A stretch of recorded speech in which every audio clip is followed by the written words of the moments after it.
আমি একটু অ্যাঞ্জেল রাইসা। আমার বাবা আনোয়ার হোসেন মাহবুব 23 নম্বর ওয়ার্ডের প্রথম যুগ্ম সাধারণ সম্পাদক ছিলেন। আমি আজকে আমার বাবা আমাকে 6 বছর বয়সে রেখে মারা যায় বলতে আমার বাবাকে আমার থেকে কেড়ে নেওয়া হয় 6 বছর বয়সে। যে স্কুলে বাবা আমাকে দিয়ে গেছে ওই স্কুল থেকে বেরোইছি, কিন্তু আমি আমার বাবাকে পাই নাই। আমি বিকনেস স্কুলের স্টুডেন্ট।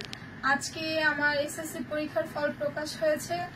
আমার ফ্রেন্ডদের সবার সাথে সবার বাবা গিয়েছে, মা গিয়েছে, আমার সাথে আমার মা ভাই ছাড়া কেউ যেতে পারে নাই।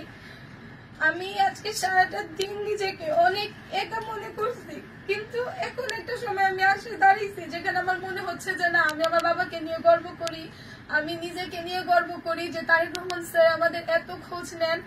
তার থেকে পাওয়া এই ফুলটা সামান্য ফুল না, সবার কাছে এটা ফুল হতে পারে, আমার কাছে এটা আমার জীবনের সবচেয়ে মূল্যবান একটা সম্পদ। হয়তো এই জিনিসটাকে কখনো আমি কোনোদিনও নষ্ট হইতে দিব। Thank you sir.